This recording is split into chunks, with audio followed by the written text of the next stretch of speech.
mental health is political. Aku merujuk satu teori ya, ecological system teori dari Uri Bronfenbrenner, orang pencipta teori itu. Dia mengatakan bahwa kondisi batin manusia, kesehatan mental manusia itu tidak hanya dipengaruhi oleh individu, tapi dipengaruhi oleh lingkungan. Hi, welcome back to Rewind.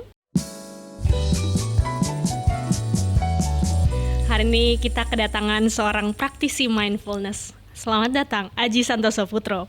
Ya, terima kasih. Wah, ada tepuk tangannya ya. Kaget saya. Tadi soalnya sunyi senyap itu ada tepuk tangan ya. Soalnya Mas Aji sudah jauh-jauh dari Bekasi mau ke Alam Sutra. Saya unbek ya. Anak Bekasi. Ada singkatannya sih. Oke, ya selamat datang Unbek ya. Ya, ini ke Alam Sutra cukup jauh ya. Sejam 15 menit? Sejam lebih, karena tadi macet banget. Nggak tahu di tol, ya kan. Terus kami perlu keluar tol dulu. Jadi lewat Ciledug dan sebagainya. Hari Senin lalu persis 1 tahun Gusti, kita juga ke Bekasi, jadi kayak ngerti rasanya. Macet juga di sana. Nah kebetulan enggak, cuman jauh banget sih. Iya, memang kayaknya lebih jauh sini Bekasi daripada Bekasi sini. karena Bekasi kan katanya beda planet ya. Tapi sama aja sih. Itu kan hanya ya. Oke, Mas Aji, salah satu yang trigger kami mengundang dirimu adalah sebuah thread. Ya kamu juga lagi sering nge-thread juga ya? Iya, berusaha untuk ngikutin zaman.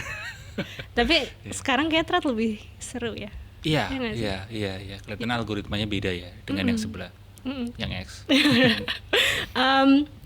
Di thread itu aku menemukan threadmu soal komunitas melatih kesadaran. Iya. Itu tuh langsung nge-trigger aku karena baru-baru ini aku abis menonton sebuah series berjudul Pluribus. Dibuat oleh Vince Gilligan yang membuat Breaking Bad dan Better Call Saul.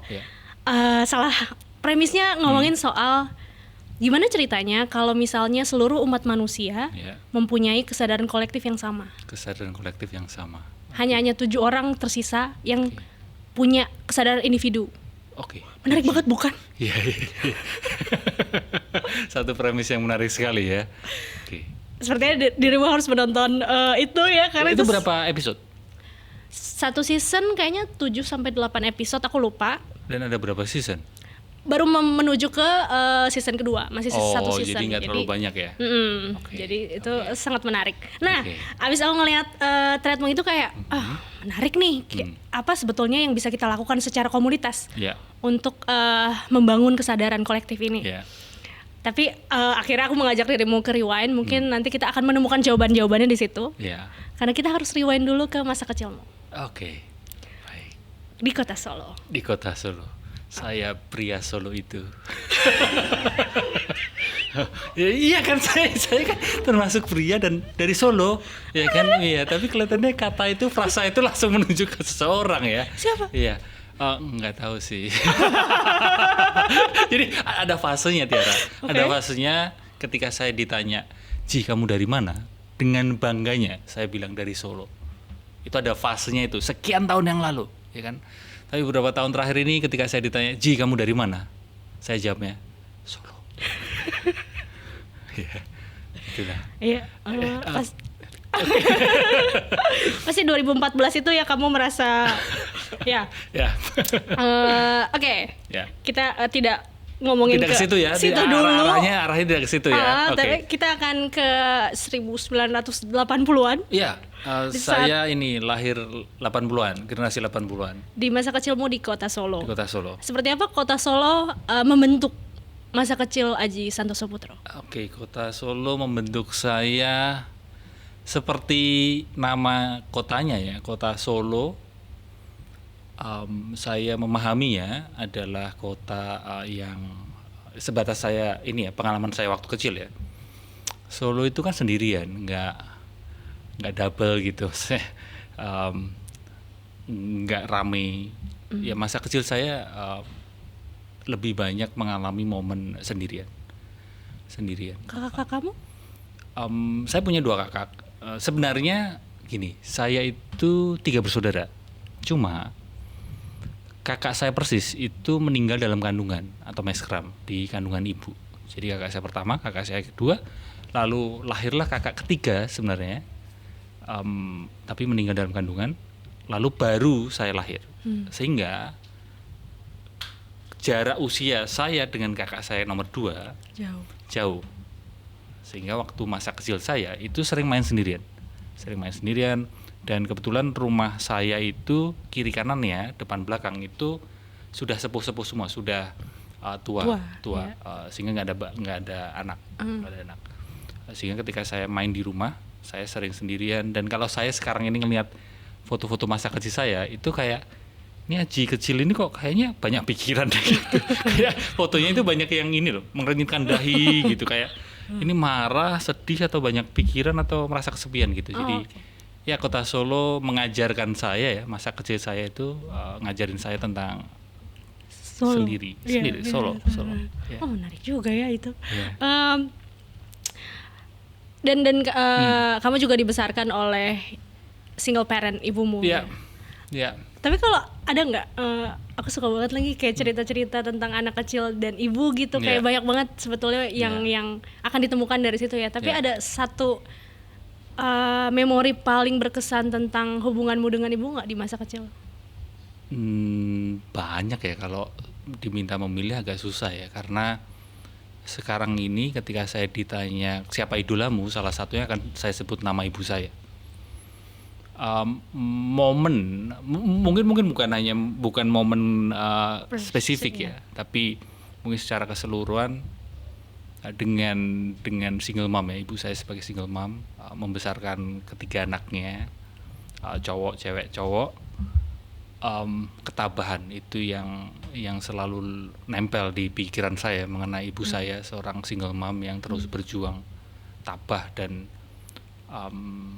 dia selalu mungkin ya secara tidak langsung mengatakan bahwa dia yang dia punya adalah anaknya, dan itulah yang membuat dia terus memperjuangkan hidupnya. Dan tentu kita bisa bayangkan betapa sakit hatinya, betapa trauma batin terluka ketika suaminya, ketika bapak saya mengkhianati dia. Ya kan, bapak saya selingkuh, sehingga tentu ada luka batin di situ. Ada kesedihan, ada kemarahan, tapi di situ saya ngelihat seorang ibu, yaitu ibu saya yang tabah. Sampai sekarang masih kelihatan tabahnya. Wow. Karena ngomongin ibu juga, jadi aku teringat ibuku. Salah satu yang tadi terbesit gitu, kayak soal makan gitu. Di meja makan, dia bisa ngasih makanan dia terus-terusan gak sih ke kita, kayak padahal dia sendiri mungkin lagi lapar gitu. Benar. Kayak kalau aku inget, ini agak jelek sih ceritanya, kayak ayah aku tapi nggak ambil punya aku. Kayak ini kenapa sih? Iya, terus saya masa kecil itu bersama ibu dan karena itulah saya terus ngelihat cinta yang begitu besar itu hanya bisa terlihat ada di hubungan ibu dan anak. Oh ya? Yang berpotensi bisa kita lihat bahwa itu adalah cinta yang begitu besar ya. Karena ya pernah sebadan dengan ibu kita masing-masing, ya kan. Itu kan tidak kita dapatkan, tidak kita alami dengan manusia lainnya. Hanya dengan ibu kita pernah sebadan loh, ya kan, di perutnya selama 9 bulan 10 hari. Dan setelah lahir ya saya mengalami, ya tentu saya ngelihat juga ada ibu-ibu yang memang tidak baik pada anaknya. Kenyataannya seperti itu. Betul. Kenyataannya. Jadi ada banyak cerita anak-anak dari seorang ibu, dan mereka cerita ke saya. Mereka bilang bahwa ibunya melakukan ini dan itu, dan mereka menganggap begitu jahat. Dan itu kenyataannya. Tapi sebatas pengalaman saya dengan ibu saya memang galak. Ibu saya galak. Disiplin. Tapi galaknya itu ada reasonnya gitu, kayak contoh misal, kalau tadi kan kamu spesifik ngomongin makan ya. Belajar, kalau udah ngomongin belajar waktu saya kecil, Itu beneran malam hari diajarin sampai bisa, bahkan mungkin sampai dibentak harus bisa matematika atau mungkin pelajaran apapun. Tapi memang hasilnya terus jadi, saya waktu sekolah saya ranking, saya siswa teladan waktu SD ya, karena kedisiplinan ibu itu. Dan Mas Haji pernah di ini nggak pukul sama ibu? Kalau dipukul nggak, kalau ibu nggak nyampe mukul saya. Aku dulu pernah, aku inget itu, maksudnya gara-gara belajar itu kan. Tapi habis itu aku juga inget kayak sebelum tidur dikipasin terus kayak maaf ya. Itu kayak kalau aku inget itu kayak damn. Dan dia juga pernah meminta maaf setelahnya gitu pas aku tumbuh dewasa gitu. Kayak mungkin dia bilang kayak kan aku anak pertama, mungkin dia baru belajar juga. Oh, kamu berapa bersaudara berarti? 2. Oh, 2. Aku anak pertama. Cowok, yang adikmu cewek? Cowok, ya cowok. Cewek, oke. Balik lagi ke ibumu, kayaknya salah satu juga yang memorable adalah dia memperkenalkan dirimu dengan seorang pesulap bernama David Copperfield. Iya. Meskipun tidak secara langsung ya, tapi lewat video dulu pakai, ngalamin nggak ya Betamax dan VHS? Aku enggak sih sebenarnya. Aku pikir ya. Di TV ini. Enggak, dulu sampai direkam. Saking senengnya ibu saya dengan David Copperfield. Direkam itu penampilannya itu itunya sulapnya. Pertunjukan sulapnya itu direkam di VHS. Ya, VHS dan Betamax. Kenapa ibu saya seneng sulap? Nunjukin saya sulap David Copperfield. Karena masa kecil saya kan ada momen-momen yang gimana ya, kayak mungkin momen sedih, sepi. Bisa bayangin di rumah hanya saya dengan ibu saya, kakak saya sekolah, bapak saya seperti itu, ibu saya nyuapin saya. Dan waktu nyuapin saya, waktu saya kecil ya sambil ngeliat itu. Dan itu adalah momen yang nempel banget di ingatan saya. Kayak secara tidak langsung, satu sisi memang ibu saya bilang David Copperfield itu ganteng. Ya kan? Yang kedua, ngajak saya ngelihat bahwa hidup ini penuh dengan keajaiban. Ya. Tapi selain itu, maksudnya kan kamu ngeliat sulap ya? Maksudnya yang ada di kepala Aji kecil dulu tuh apa selain dua itu? Iya, seneng layaknya anak kecil lihat sulap ya, seneng ya, kayak kaget, kayak ada keajaiban. Kok tiba-tiba ada sulap David Copperfield itu yang karet gitu. Harusnya nggak bisa keluar tapi bisa keluar, bisa lepas gitu-gitu. Ngilangin patung Liberty waktu dulu. Iya, David Copperfield terkenal dengan menghilangkan patung Liberty, nembus tembok Cina. Oke. Oh iya. Kamu nggak ngalamin ya? Kamu bisa lihat di YouTube ya. Jadi di zaman itu terkenal sekali David Copperfield. Oh, tapi aku tahu namanya, kayak aku kebayang gitu, cuman nggak sampai tadi sih kayak ngilangin patung Liberty. Iya, menarik. Karena ilusi besar kan, dia memang ilusi besar. Dan ketika ngeliat di TV waktu saya kecil, wow, kok bisa ya, jadi penuh rasa penasaran masa kecil saya. Ya, jadi masa kesepian saya yang solo tadi sendirian itu diisi dengan ngeliat keajaiban sulap. Apa dulu pengen cita-cita jadi pesulap atau? Waktu kecil di momen saya ngeliat David Copperfield, saya nggak terbersit sedikit pun untuk kepengen jadi pesulap. Tapi Tiara, waktu saya SMP itu ke Jogja, SMP atau SMA itu ke Jogja, dan di Jogja di sebuah mall, Galeria namanya, itu mall yang sangat terkenal zaman dulu ya. Itu tahun 90-an, 2000-an. Di situ ketemu counter alat sulap. Counter jualan alat sulap. Disitulah terus aku dibeliin alat sulap sama mamaku, sama ibuku. Beliin satu, terus aku bawa ke pulang Solo, aku pelajarin, aku seneng banget. Terus kepingin lagi beli alat sulap lagi. Nah disitulah mulai ada keinginan, kelihatannya seru juga ya jadi pesulap. Tapi cuma sebatas keinginan. Karena waktu aku SMP SMA, duniaku bukan sulap. Duniamu? Ngeband, musik. Sebelum SMP, SD, duniaku udah sepak bola. Jadi random sih, memang masih kecil random.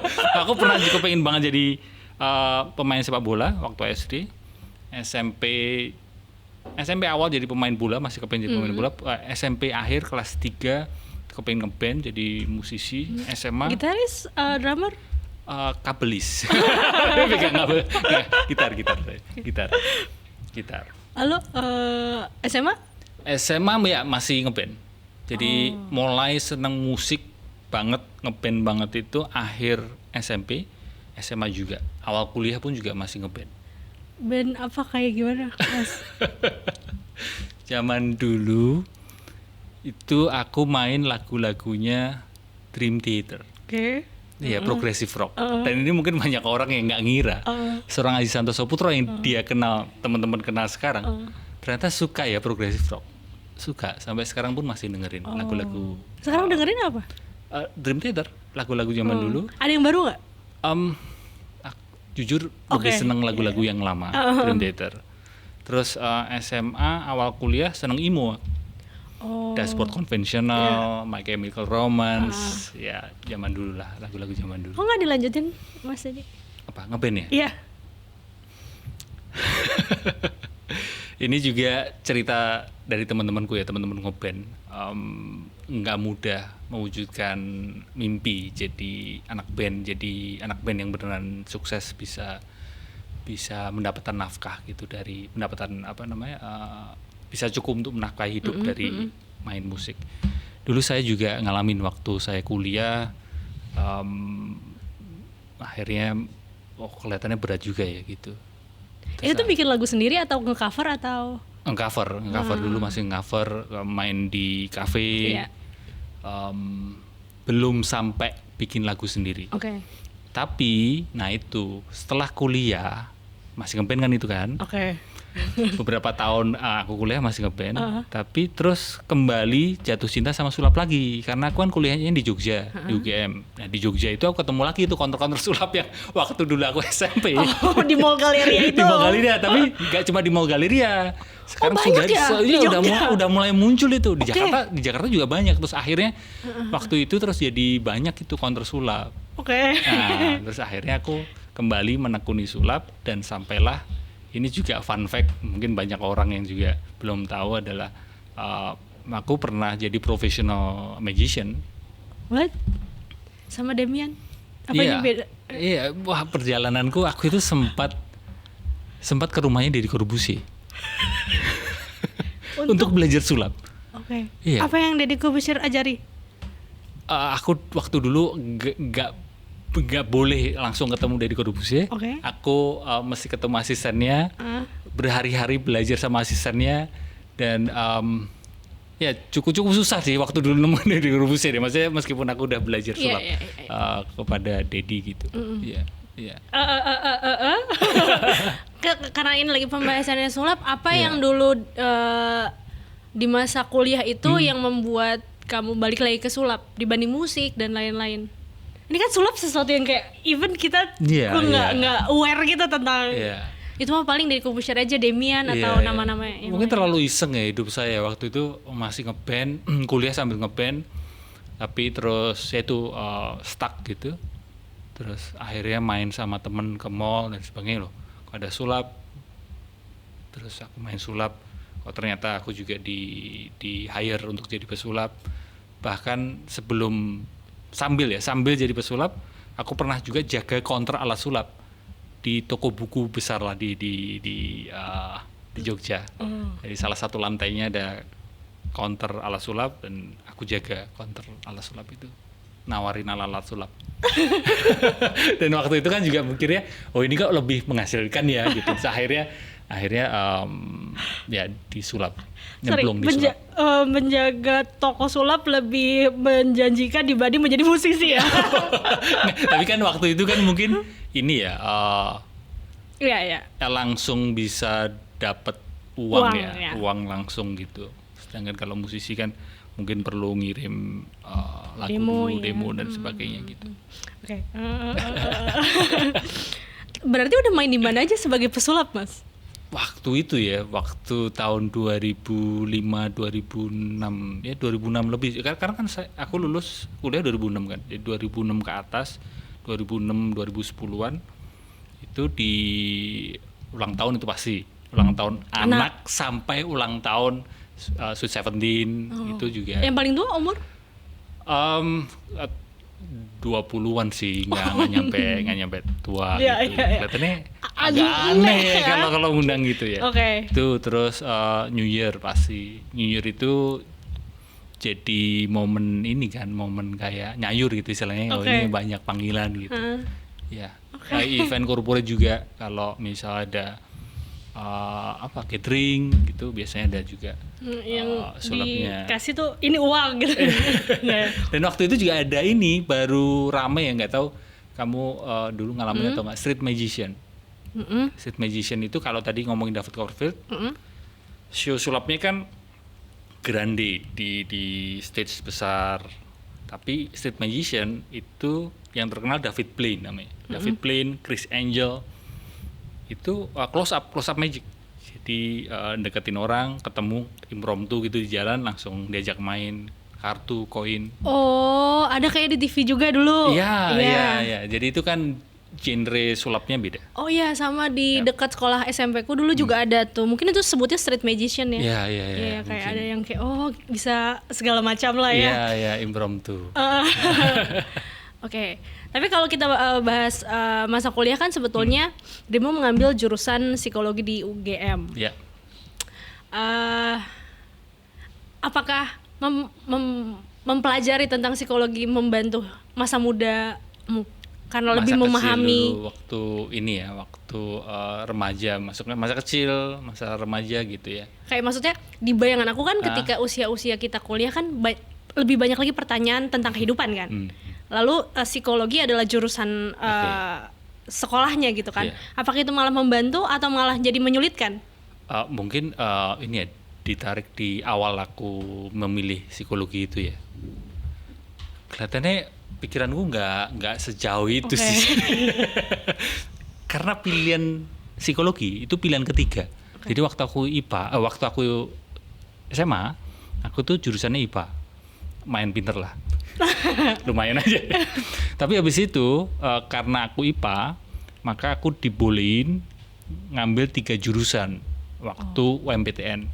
Ya, nggak tahu sekarang apa ya. Masuk ke kuliah gitu. 3 pilihan itu, pilihan pertama aku itu teknik komputer, ITB. Aku pengen kuliah di ITB di Bandung gitu. Pilihan kedua adalah elektronika instrumentasi UGM. Apa itu?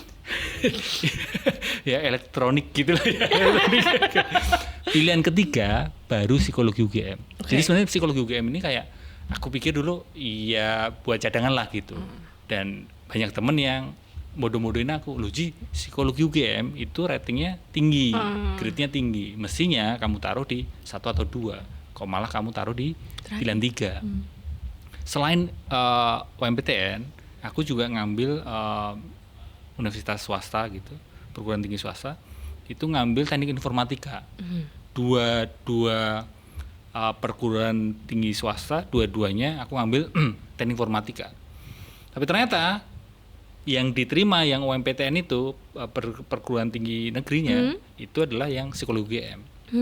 Akhirnya aku pilih yang psikologi UGM. Meskipun yang swasta, yang teknik informatika aku diterima. Cuma lagi-lagi kan pertimbangan ekonomi ya.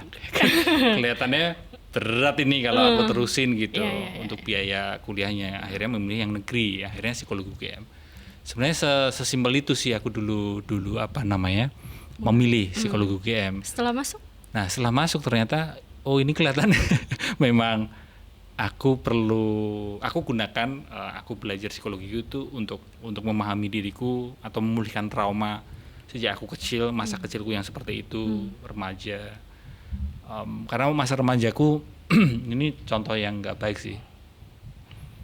Masa remajaku nakal sih, kenakalan remaja kayak macam-macam sih gitu. Karena mungkin kan ada kemarahan di dalam diriku ya, Tiara ya.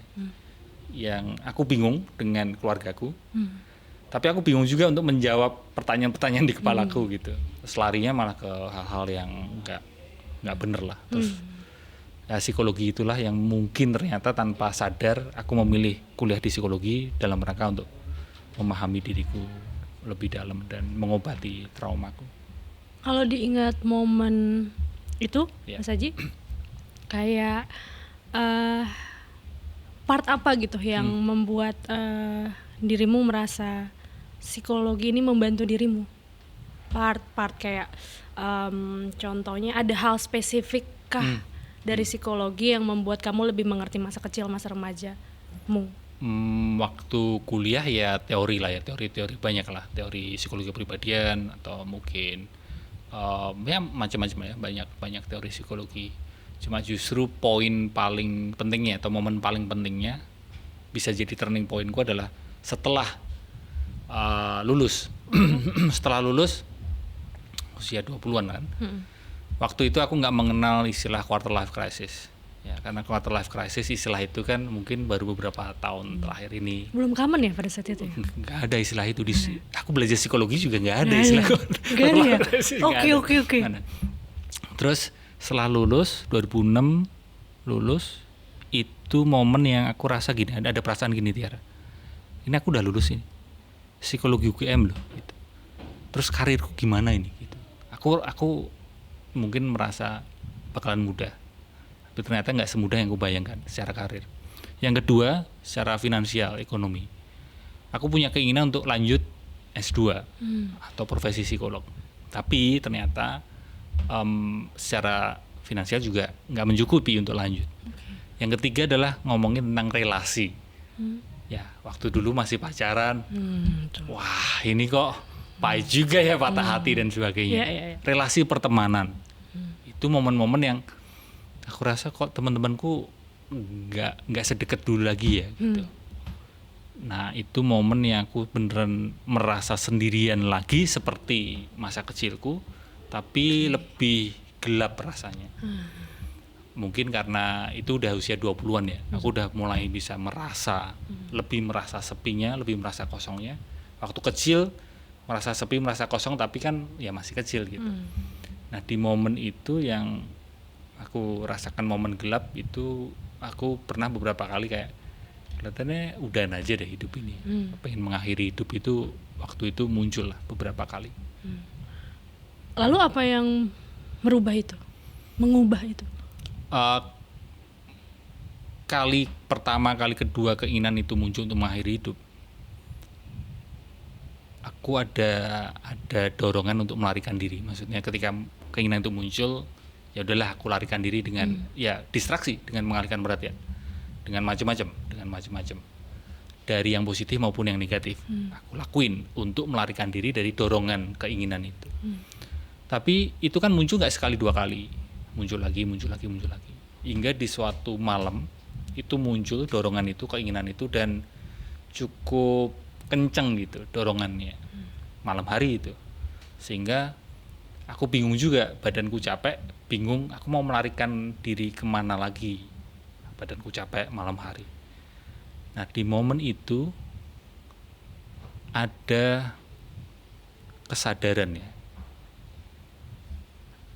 aku menyadari keinginan itu.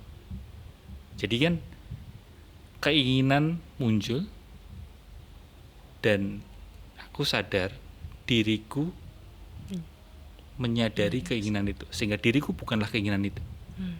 Ya kan? Itu kayak, berarti aku adalah observernya, aku adalah pengamatnya, mengamati keinginanku. Aku bukanlah keinginan itu. Sudden itu pengalaman menyadari itu sudden aja gitu Mas? Sudden aja. Nah, itu yang aku agak susah menjelaskannya kenapa. Tapi mungkin yang mendekati untuk menjelaskan itu adalah mungkin akumulasi apa yang aku pelajari selama aku kuliah, di dalam perkuliahan maupun di luar perkuliahan. Aku belajar juga hal-hal yang terkait dengan psikologi tapi nggak diajarin di perkuliahan. Mungkin akumulasi itulah yang terus membuat waktu itu jadi muncul sudden, seolah-olah tiba-tiba muncul kesadaran itu bahwa aku bukanlah pikiranku. Kalau lebih besar lagi, bukan hanya sebatas aku bukanlah keinginanku, tapi ternyata aku bukanlah pikiranku. Dan ternyata nggak berhenti di situ aja, Tiara. Aku lalu menyadari bahwa aku bukanlah aku. Yang aku kira aku, ini ternyata ciptaan pikiran. Jadi diriku itu ada dua lapisan. lapisan permukaan, lapisan yang dangkal atau diri konseptual, diri yang diciptakan pikiran, itu adalah yang selama ini aku kira aku. Aku adalah orang yang pakai kacamata, aku adalah orang yang lahir di Solo, aku adalah identitasnya ini, pria Solo itu, aku adalah orang yang menjadi anggota kelompok ini, dan sebagainya, dan sebagainya. Itu adalah identitas, label. Itu bukanlah hakikat diriku. Ternyata ada hakikat yang lebih mendalam, lapisan diri terdalam. Nah, dengan begitu lebih ringan aja menjalani hidup ini. Setelahnya apa yang terjadi setelah kamu menemukan momen itu? Itu kan malam hari. Itu karena mungkin aku terlalu capek, akhirnya aku tertidur. Besok paginya aku melihat hidup udah berbeda, jauh berbeda dibandingkan sebelum-sebelumnya. Ya, sesimpel pagi hari itu aku ngeliat, kan itu waktu itu aku masih kontrak gitu ya, kontrak sama teman-teman gitu. Aku ngeliat sinar matahari yang masuk ke jendela gitu, aku lebih aware. Yang sebelum-sebelumnya mungkin kayak ya sambil lalu aja, aku dengerin mungkin ada kicauan burung atau jadi lebih be present. Yeah. Itu kan sebuah pengalaman yang kamu temukan berarti di usia 20. Itu tahun 2010-an ya, 2010. Berarti dikurangin 80, lahiran 80 berarti. Aku kurang bisa. 27. Ya kurang lebih lah ya, kurang lebih 25, 26. Tapi kalau mau merunut ke psikologi lagi, kira-kira pengalaman itu paling dekat dengan ilmu psikologi apa? Maksud aku, kamu pernah di sebuah podcast menjelaskan gitu perbedaan antara psikologi timur dan psikologi barat. Apakah itu juga ada irisannya gitu terhadap pengalamanmu itu, dan ternyata itu adalah salah satu bagian dari psikologi timur yang kamu pelajari dulu? Iya. Di momen itu terus aku jadi mengalami apa yang diajarkan psikologi timur.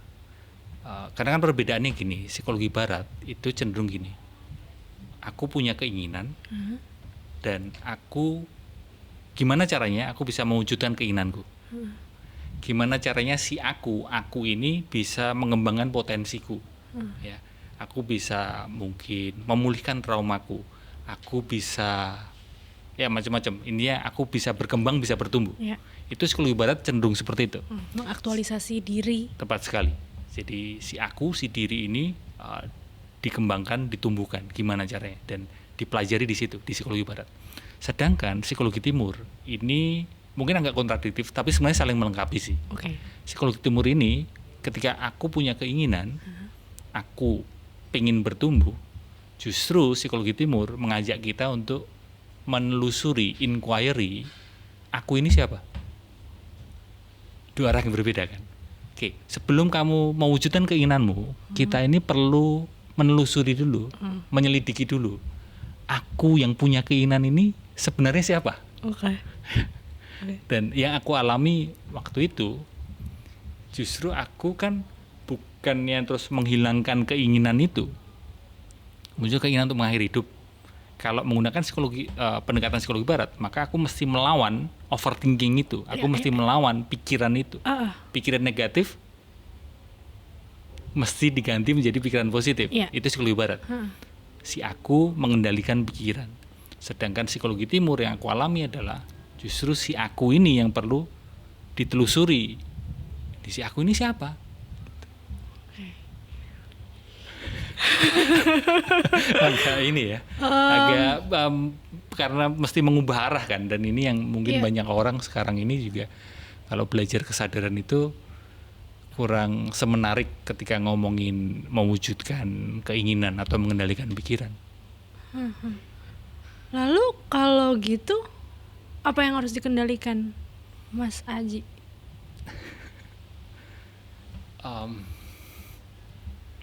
Atau malah tidak mengendalikan?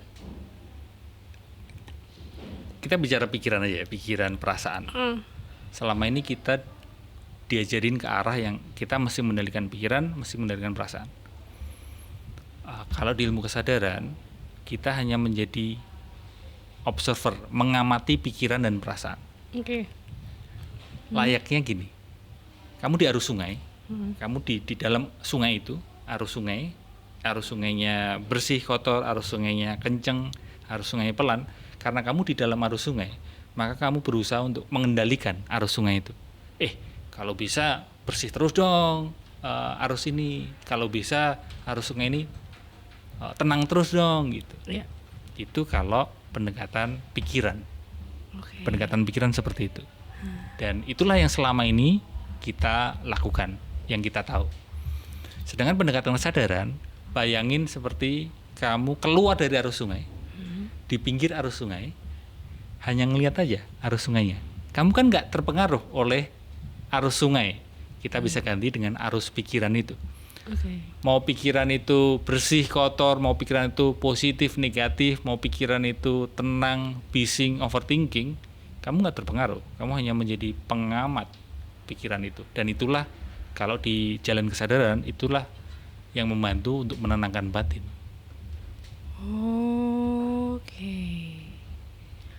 Oke. Jadi kalau kita mau pakai analogi yang sama, kita berada di pinggir sungai, dan sungai itu adalah kumpulan dari memori, pengalaman, pikiran, baik, perasaan, buruk dan segala macam yang suka hadir malam hari, seperti dirimu pada saat itu, dan kita mengambil jarak akan itu semua. Itu adalah kesadaran yang kamu maksud. Dan dari segi psikologi timur juga membahas itu gitu. Detachment kan. Detachment dengan pikiran kita, dengan perasaan kita, dengan emosi kita. You are not your thoughts. Jangan terlalu percaya dengan pikiranmu. Sedangkan kalau ilmu pikiran kan kita diminta untuk hati-hati dengan pikiranmu, karena pikiran bisa jadi kenyataan. Sedangkan di kesadaran justru jangan terlalu percaya pikiranmu. Pikiran hanyalah pikiran, thought just thoughts. Dan itu seperti data aja kan, asumsi aja. Aku jadi ini deja vu. Sujiwo Tejo kurang lebih juga pernah mengatakan hal yang sama, tapi dengan caranya Sujiwo Tejo gitu ya. Dia mengadolikan seperti saat kita berbicara, sebetulnya ada Tiara di atas ini yang sedang mengamati Tiara gitu ya, kurang lebih gitu ya. Wow. Gitu. Jadi aku bukanlah aku. Damn.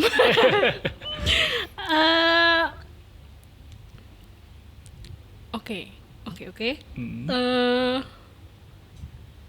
Aduh, nggak ada lagi yang muncul dari pertanyaan ini, serius Mas Haji.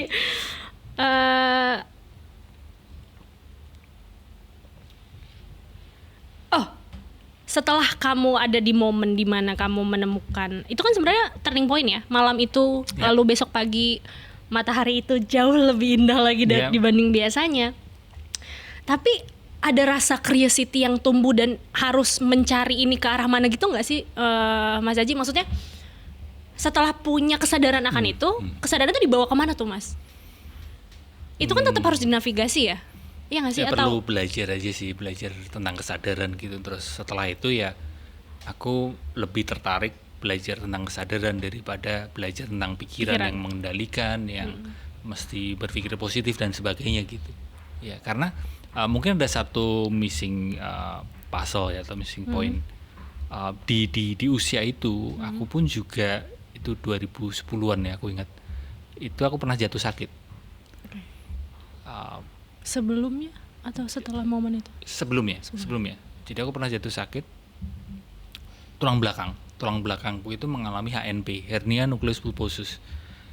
Ringkasnya lah sebenarnya, gampangnya adalah saraf kejepit. Aku nggak jatuh, nggak kecelakaan waktu itu, tapi itu karena stres, karena penuh sekali dengan pikiran, penuh sekali dengan kecemasan, kekhawatiran, dan itu ngefek ke badanku. Aku belum sadar bahwa thoughts just thoughts. Aku masih beranggapan bahwa ya diriku adalah pikiran itu. Ada identifikasi antara diriku dengan pikiran itu. Jadi terus hidup ini kayak jadi terlalu serius banget, gampang marah, gitu, susah tidur. Itu sampai berdampak ke badanku, ke fisik. Dan dokter juga bilang memang itu ada hubungannya. Bahkan aku sampai MRI kan waktu itu, masih di Jogja, di sebuah rumah sakit aku diminta MRI dan dokter syaraf dia ngeliat MRI ku dan bilang, kamu opnam ya malam ini, waktu itu konsultasinya malam ini kamu opnam, besok operasi tulang belakang gitu. Terus loh dok kenapa? Terus dia jelasin HNP itu tadi. Terus aku kan nanya kan, loh ini karena apa? Karena aku nggak kecelakaan. Terus dia bilang ya karena stres, karena terlalu banyak duduk, sedentary lifestyle, kurang gerak, dan itu yang terus berdampak ke tulang belakang. Takut juga. Ya, dan disitulah terus aku karena momen itu plus momen yang aku terus kepingin mengakhiri hidup itu, aku mulai belajar tentang kesadaran. Karena sebenarnya belajar kesadaran di awal itu bukan untuk orang lain. Nah, aku belajar kesadaran untuk menyehatkan diriku sendiri sebenarnya. Benar-benar. Ya. Awal mulanya itu. Terus aku belajar lewat buku, ikut pelatihan.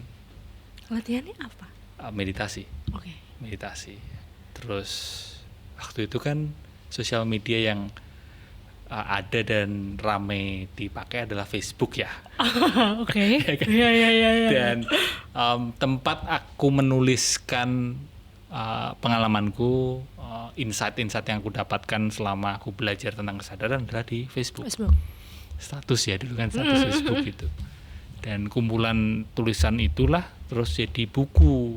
Nah, terus membuat menuntunku menjadi sampai sekarang.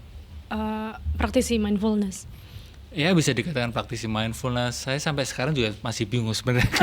Aku ini labelnya apa gitu, dan aku juga nggak kepengin ngasih label ke diriku ya. Ya karena kesadaranmu itu juga. Ya mungkin aku nyaman hanya dikenal sebagai Aji Santoso Putro. Aji Santoso Putro siapa? Ya Aji Santoso Putro, manusia. Oke. Tapi kan setelah mempelajari untuk diri sendiri, akhirnya dirimu merasa perlu untuk membagikan ini ke orang lain ya. Ada trigger-trigger yang kayak membuat ini harus juga diberikan nggak? Bahkan sampai sekarang ya, bahkan sampai tadi pagi aku nulis gitu. Prioritas pertamaku adalah diriku sendiri. Itu bukannya egois? Gini, karena ketika prioritas utamaku adalah orang lain, misalnya sebagai orang yang bikin konten, prioritasnya orang lain, capek nggak sih? Ketika bikin konten lalu untuk orang lain dan ternyata kok yang nge-like sedikit ya, kok yang komen dikit ya, kok yang memuji kok dikit ya, banyak yang ngejek malah gitu kan kayak capek gitu, sehingga malah prioritasku sampai sekarang pun yang penting aku nyaman dulu. Belum lama ini juga ada yang nanya ke aku, terus apa kamu bikin konten itu buat apa? Buat aku belajar. Aku bikin tulisan, bikin video, long video, short video, semuanya itu sebenarnya niatku awal adalah aku kepingin belajar lebih dalam, dan caraku belajar lebih dalam adalah dengan membagikannya. Ya, karena dengan menuliskannya lebih terstruktur apa yang ku pelajari. Baru poin kedua, poin ketiga, dan ternyata kok ada yang merasa terbantu, merasa bermanfaat apa yang ku bagikan. Nah, setelah ini dibagikan, itu kan kayak ibarat kalau mau menganalogikan musisi mengeluarkan karya ya. Pasti ada respon-respon orang lain. Dan gimana kamu melihat respon ini? Maksudnya itu dijadikan apa ketika kamu punya kesadaran bahwa aduh aku jadi bingung tapi kamu ngerti kan pertanyaan aku? Gak apa-apa. Aku sedang mengalami kesadaran bahwa aku sedang bingung membuat pertanyaan ini. Tapi aku tahu kamu mengerti sebetulnya. Dijadikan apa? Maksudnya lebih ke apa? Belum mengerti. Ketika ada respon, ada komen, ada respon itu kan saling tumbuh gitu loh. Maksudnya kayak ketika kamu memberikan ini, orang lain merespon, lalu menjadi respon-respon lainnya, reaksi dan lain-lain. Nah, itu kamu melihatnya tapi seperti apa? ketika sudah ada feedback dari banyak orang. Iya, kan ada feedback yang positif maupun feedback yang negatif. Itu pasti, karena semakin banyak yang bermanfaat, yang merasa bermanfaat dengan apa yang gue bagikan, pasti akan diikutin dengan orang-orang yang membenci diriku. Karena hidup selalu mengajak kita untuk kembali ke titik nol. Nggak bisa dipungkiri, dan aku menerima itu. Sehingga ketika ada yang memuji aku, ada yang bilang oh bermanfaat, aku akan bilang ya terima kasih tentu saja, tapi dalam hati bilang kamu baru melihat sebagian dari diriku, kamu belum melihat sebagian diriku yang negatif yang mungkin kamu benci. Di situ mengingatkan aku untuk kembali ke titik tengah. Demikian juga ketika ada komen-komen yang hate comment atau mungkin nggak seneng, terima kasih juga, kamu baru melihat sebagian diriku yang negatif, sebagian diriku yang mungkin baik nggak kamu lihat. Sehingga mengingatkan diriku untuk selalu di tengah. Selain itu aku juga ngelihat there is no others. Di pembelajaran kesadaran,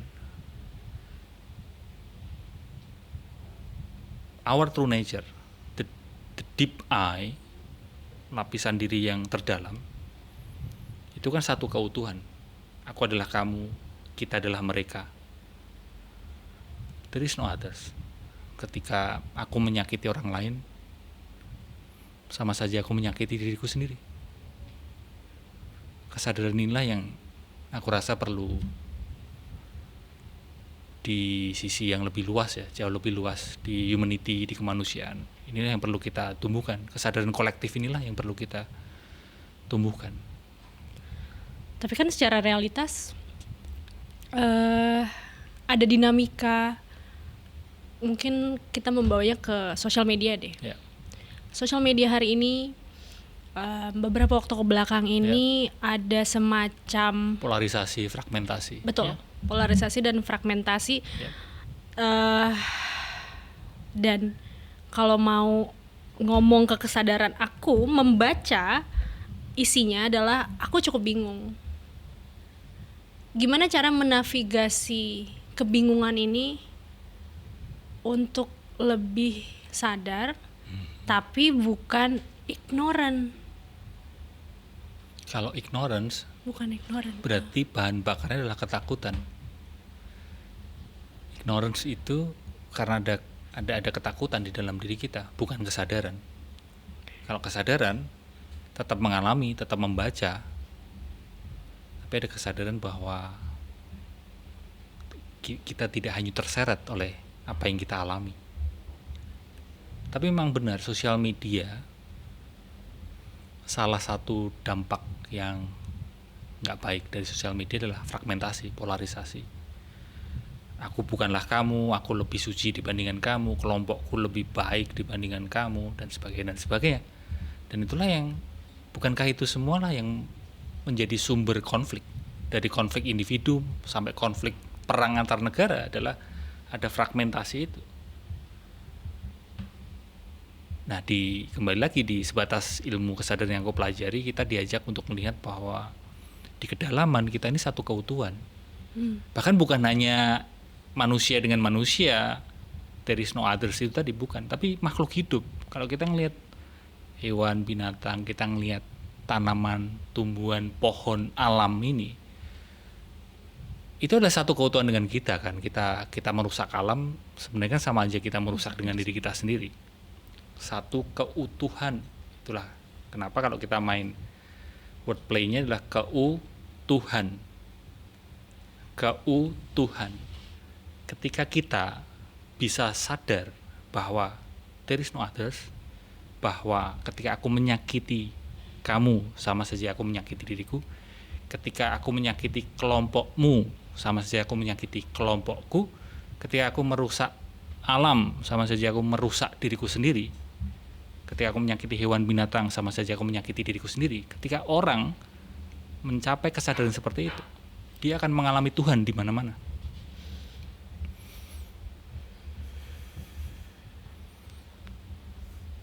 Keutuhan itulah yang sebenarnya kita kita rindukan sebenarnya sebagai manusia. Yang harus mendapatkan informasi ini gitu ya, salah satunya kayaknya adalah orang-orang yang menduduki kekuasaan. Karena gue bahkan tidak tahu apakah mereka sadar bahwa kekuasaan yang mereka punya adalah bagian dari hal yang lebih besar selain diri mereka sendiri. Ya nggak sih? Kekuasaan identik dengan kerakusan, benar? Kerakusan adalah bentuk dari agresivitas. Dan agresivitas sumbernya adalah ego, aku, keakuan. Dan keakuan itulah yang menjadi sumber fragmentasi kan. Semakin kuat akuku, maka aku beda dengan dirimu. Mementingkan aku, self-centered. Dan itulah sebenarnya sumber masalah. Ya. Dan kita perlu fokus ke kerakusannya, ke keserakahannya. Karena jangan sampai berbagai masa, berbagai zaman udah ganti, kerakusannya masih, cuma pelakunya aja yang beda-beda. Karena mungkin kita termasuk saya hanya fokus di subjeknya, tapi kita sangat takut barangkali untuk memahami benar kerakusan itu apa, kekerasan itu apa. Karena kalau enggak ya itu tadi, hanya berganti subjeknya, pelakunya aja yang ganti, tapi kerakusannya masih. Karena selama ini kita mungkin perlu sebenarnya, kita perlu beneran membahas kenapa manusia, siapapun itu, kita lepaskan dulu subjeknya, kita letakin dulu subjeknya, kita letakin dulu namanya, kita bahas kenapa manusia rakus, kenapa manusia selalu merasa nggak cukup, kenapa manusia agresif. Kita di 2026 ini sudah sangat common sebetulnya dengan terms mental health, dengan berbagai terms lainnya yang turunan-turunannya gitu. Mungkin kalau disebutkan Gen Z juga hafal gitu berbagai macam diagnosa. Mungkin yang sekarang sangat populer adalah NPD, terus juga ya bipolar dan lain-lain. Tapi kan sebenarnya apa yang kamu tawarkan itu bagian dari sebuah alternatif yang lain. Iya nggak sih? Maksudnya kayak dan itu tidak mudah gitu untuk orang lain langsung jelas gitu Mas. Nah menurutmu tapi ngelihat hal ini gitu, apakah sebenarnya kesadaran ini harus lebih ditingkatkan lagi secara kolektif untuk kita lebih mengerti tadi bahwa kita sebenarnya semua kesatuan kok, kita walaupun kita beda gitu, tapi sebenarnya kita juga sama. Kalau dikaitkan dengan mental health, pembahasannya gini, mungkin aku awalin dengan mental health is political. Aku merujuk satu teori ya, ecological system teori dari Uri Bronfenbrenner, orang pencipta teori itu. Dia mengatakan bahwa kondisi batin manusia, kesehatan mental manusia itu tidak hanya dipengaruhi oleh individu, tapi dipengaruhi oleh lingkungan. Lingkungan ini dia bagi lagi menjadi circle terdekat, keluarga, sampai pemerintah, kebijakan pemerintah, sampai yang lebih luas lagi, secara negara yang lebih luas gitu.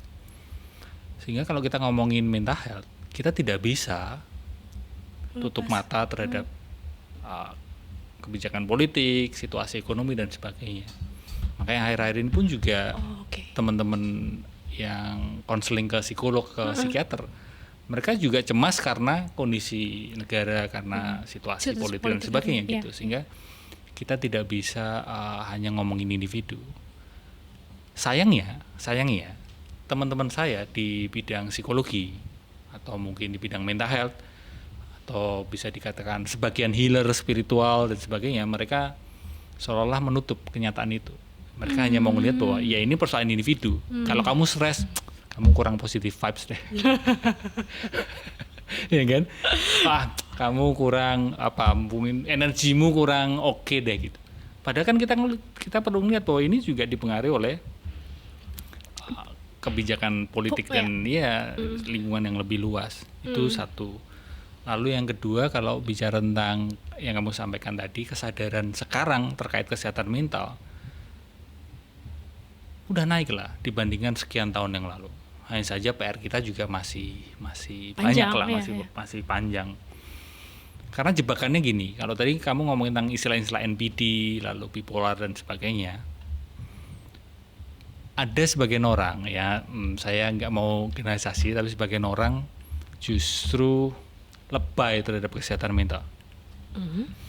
Dulu kita abai terhadap kesehatan mental, sekarang ini sebagian orang muncul lebay. Ketika mantannya berlaku nggak sesuai keinginan, dia NPD deh. Ya kan? Kita menggunakan term-term kesehatan mental secara ngawur.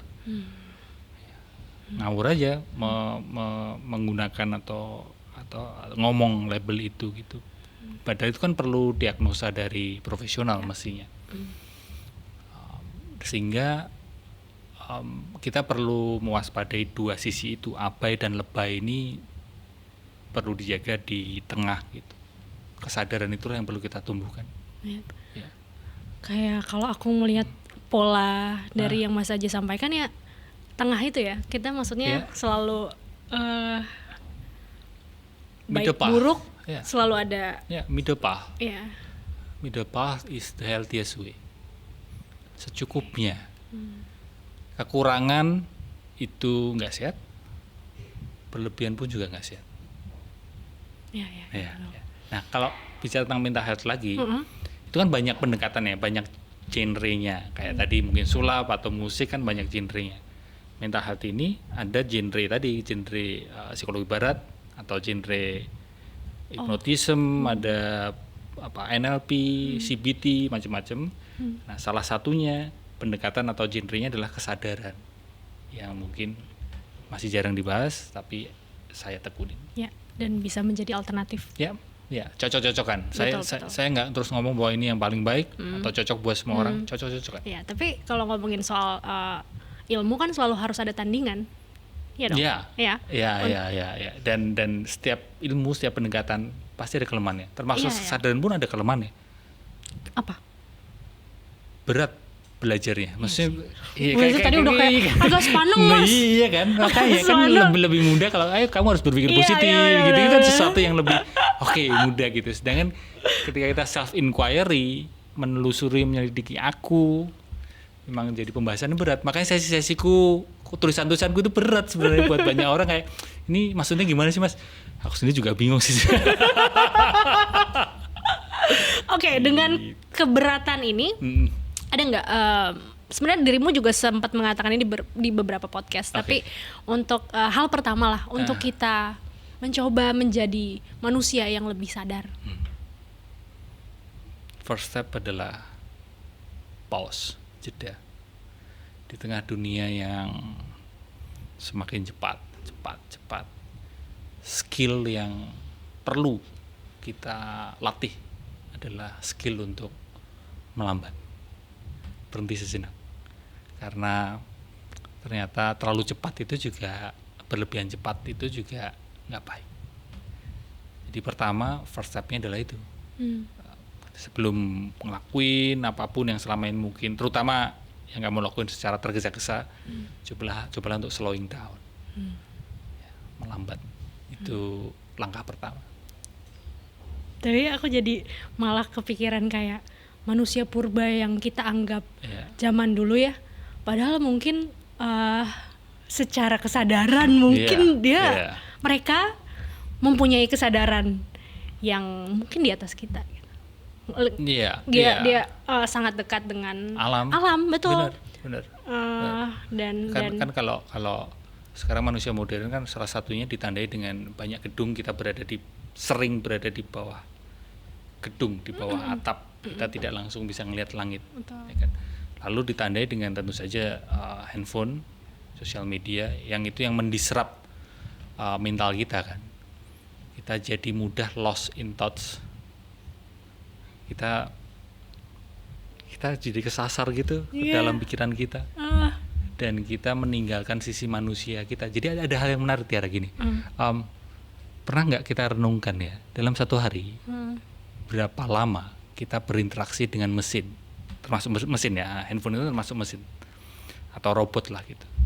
Sekarang ini tambah AI, berapa lama dalam satu hari?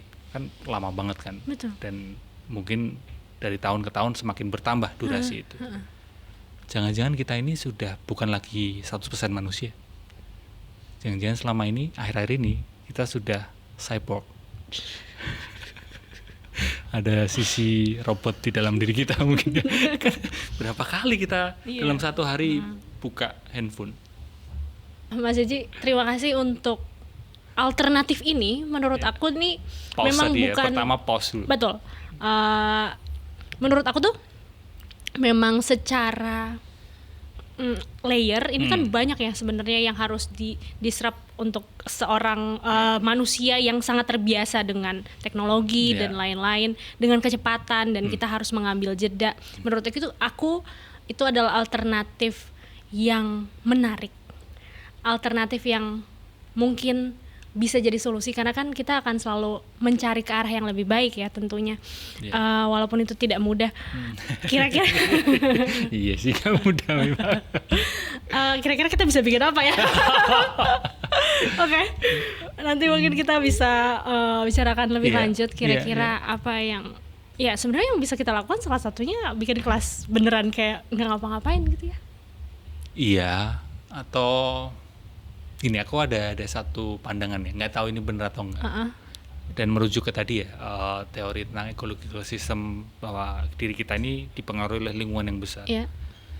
Ketika kita sudah susah berharap pada lingkungan yang besar, kita susah berharap pada mungkin regulator, kita barangkali perlu menciptakan kelompok-kelompok kecil, komunitas-komunitas kecil. Nggak harus banyak, mungkin 10 orang, 15 orang, dimana disitulah tempat kita merawat kewarasan kita.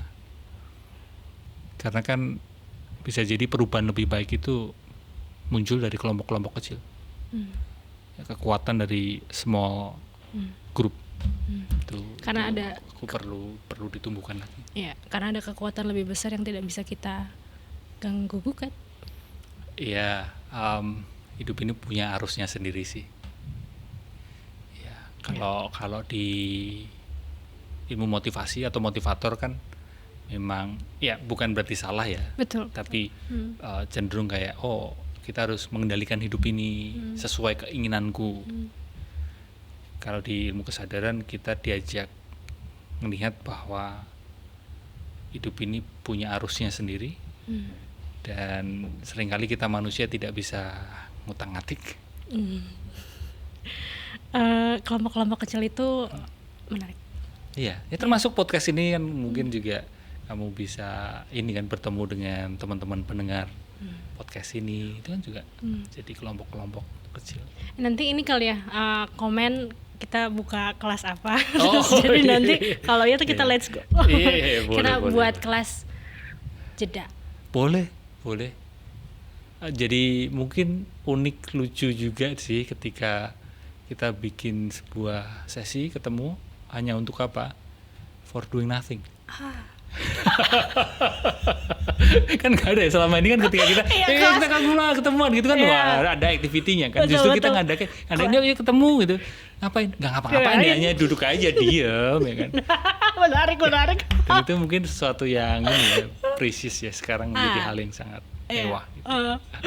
Oke, Mas Haji Santo Suputro, terima kasih untuk ceritamu. Yang tadi salah satu cerita kamu tiba-tiba sadar itu sangat attract me gitu, kayak aku berharap gitu kayak suatu malam atau suatu hari aku juga punya itu, memiliki itu, walaupun masih berproses pastinya. Dan semoga yang mendengarkan ini tidak bingung, karena sebenarnya aku juga cukup bingung mendapatkan informasi ini, dan lalu informasi ini harus aku navigasikan seperti apa. Tapi terima kasih banyak. Iya, mungkin sedikit aku tambahin.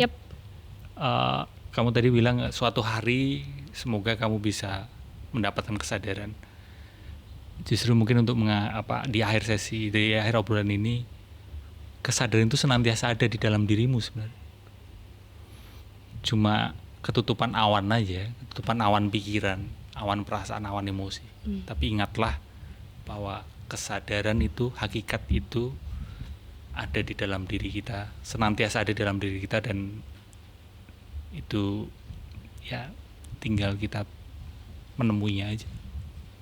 Berani menemuinya. Oke, sekali lagi terima kasih. My pleasure. Terima kasih juga yang sudah menonton. Semoga hari ini bermanfaat. Thank you for watching. Bye bye. Ada tepuk tangan lagi.